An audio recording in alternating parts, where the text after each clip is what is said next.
आप सभी को राम राम। मैं दीपक कुमार आप सभी का स्वागत करता हूं दाता स्टाइल में। दोस्तों, दिल्ली शराब घोटाले के मामले में तिहाड़ जेल में बंद दिल्ली के सबसे कट्टर भ्रष्टाचार मुख्यमंत्री अरविंद केजरीवाल के ऊपर माननीय मिलॉर्ड मेहरबान हो गए हैं। जी हाँ, माननीय मिलॉर्ड इस कदर मेहरबान हो गए हैं कि दिल्ली के मुख्यमंत्री अरविंद केजरीवाल, जो कि गंभीर भ्रष्टाचार के मामले में तिहाड़ जेल में बंद है न्यायिक हिरासत में, उस अरविंद केजरीवाल को बिन मांगे जमानत देने को तैयार है। देखना यह है कि जमानत दे पाते हैं या नहीं। ऐसे माननीय मिलॉर्ड के हाथों में सुप्रीम पावर है, उनके लिए कुछ भी असंभव नहीं है। वो चाहे तो अपने असीमित शक्ति का प्रयोग करके कुछ भी कर सकते हैं। दरअसल सुप्रीम कोर्ट में अरविंद केजरीवाल ने लोअर कोर्ट और हाई कोर्ट से थप्पड़ खाने के बाद अपने गिरफ्तारी और न्यायिक हिरासत को चुनौती दिया है। सुप्रीम कोर्ट में अरविंद केजरीवाल के गिरफ्तारी और न्यायिक हिरासत पे सुनवाई शुरू हुई है। कल सुप्रीम कोर्ट में सुनवाई हुआ। मामला यह है कि अरविंद केजरीवाल का गिरफ्तारी और न्यायिक हिरासत संवैधानिक है या गैर संवैधानिक है। इससे पहले आपको ध्यान होगा कि दिल्ली हाई कोर्ट ने इस मामले पर गंभीर टिप्पणी किया था। दिल्ली हाई कोर्ट ने कहा था कि अरविंद केजरीवाल के गिरफ्तारी में किसी भी तरीके का कोई भी असंवैधानिकता नहीं हुआ है। उनका गिरफ्तारी पूरी तरीके से कानूनन है, संवैधानिक है, कानून की सभी नियम का पालन करते हुए गिरफ्तारी हुई है। इसमें किसी तरीके का कोई गैर कानूनी काम नहीं हुआ है। अरविंद केजरीवाल शराब घोटाले का मुख्य साजिश करता है, यह दिल्ली हाई कोर्ट ने टिप्पणी किया था। अरविंद केजरीवाल दिल्ली हाई कोर्ट के उसी फैसले को चुनौती सुप्रीम कोर्ट में दिया है। सुप्रीम कोर्ट में कल सुनवाई हुआ। अरविंद केजरीवाल की तरफ से जो उनका वकील है, जो पूरे शराब घोटाले और या तो कहिए आम आदमी पार्टी का ठेका ले रखा है लीगल टीम के रूप में, अभिषेक मनु सिंह भी, उन्होंने अरविंद केजरीवाल की तरफ से जोरदार बहस करते हुए कोर्ट में यह बताने का प्रयास किया कि दरअसल अरविंद केजरीवाल जी का जो गिरफ्तारी हुआ है वह लोकसभा चुनाव के घोषणा होने के बाद हुआ है, जो कि गैर संवैधानिक है। आचार संहिता लागू होने के बाद हुआ है। इसलिए अरविंद केजरीवाल की गिरफ्तारी को गैर संवैधानिक घोषित किया जाए और उनको तत्काल प्रभाव से इस केस से बरी किया जाए। जी हाँ, अरविंद केजरीवाल का जो याचिका है वह इसी विषय पे है कि उनकी जो गिरफ्तारी हो अवैध है, गैर संवैधानिक है। उनके गिरफ्तारी को गैर संवैधानिक घोषित किया जाए और उनको तत्काल प्रभाव से इस मामले से बरी किया जाए।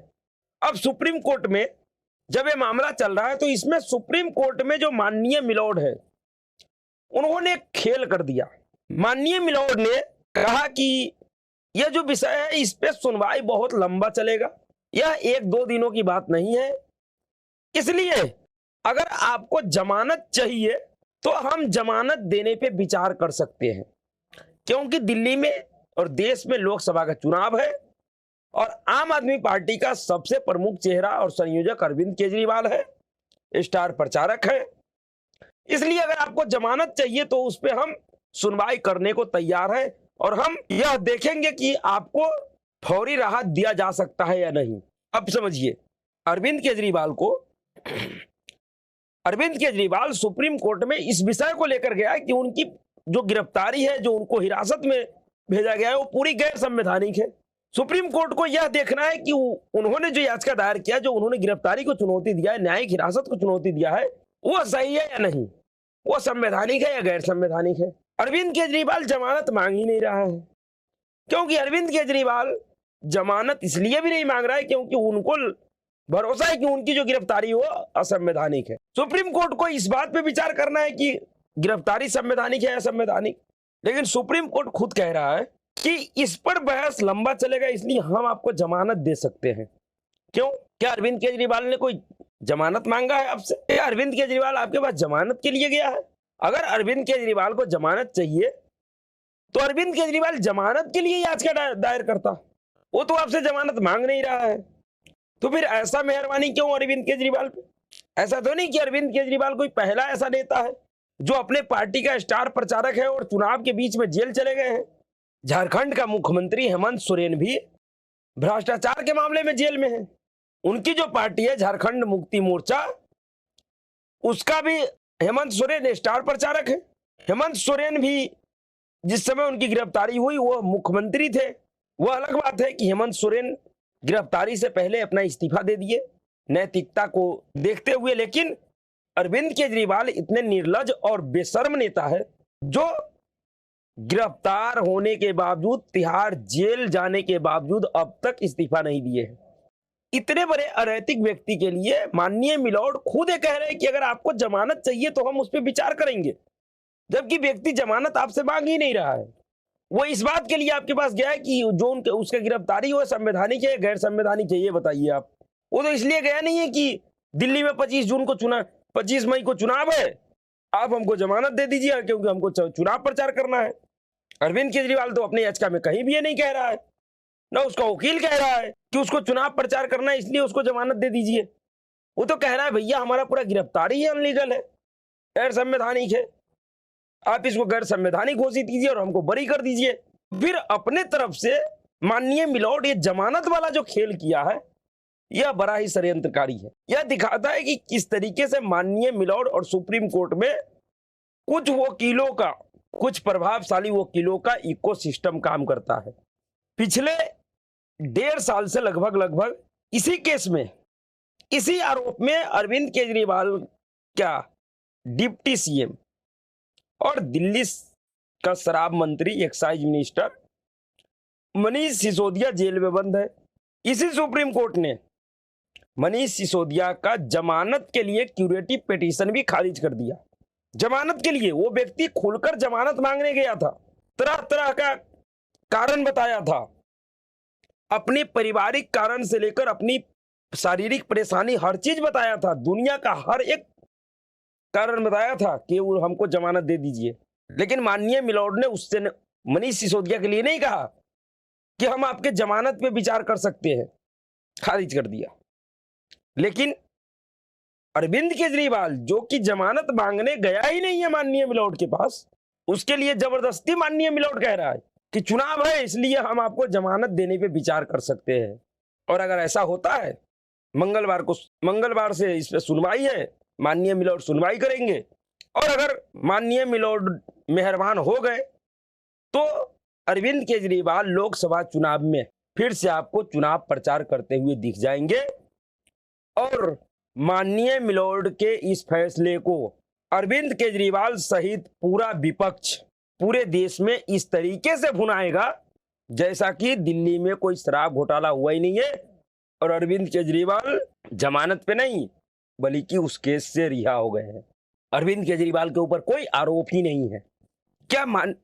अगर ये ऐसा ही है तो फिर माननीय न्यायाधीशों को एक आदेश जारी करना चाहिए कि आचार संहिता लगने के बाद, चाहे अपराध कितना भी गंभीर क्यों ना हो, कोई भी जांच एजेंसी या कोई भी सरकारी तंत्र किसी भी ऐसे व्यक्ति को गिरफ्तार नहीं करेगा जो चुनाव में प्रत्याशी होगा या स्टार प्रचारक होगा या फिर चुनावी कार्यकर्ता होगा।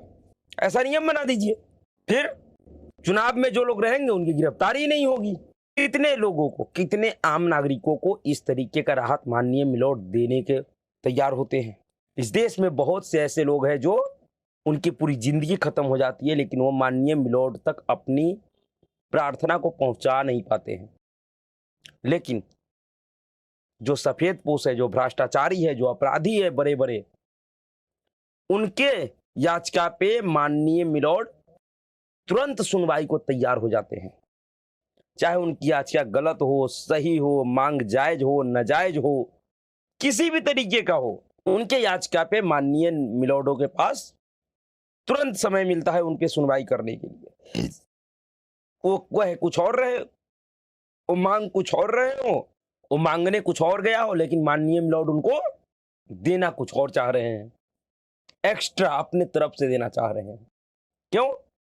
क्योंकि वो अपने पार्टी के स्टार प्रचारक हैं और उनके लिए नियम कानून अलग है इस देश में, क्योंकि वो वीआईपी है। कहने को आम आदमी पार्टी है लेकिन आम आदमी नहीं है वो वीवीआईपी लोग हैं।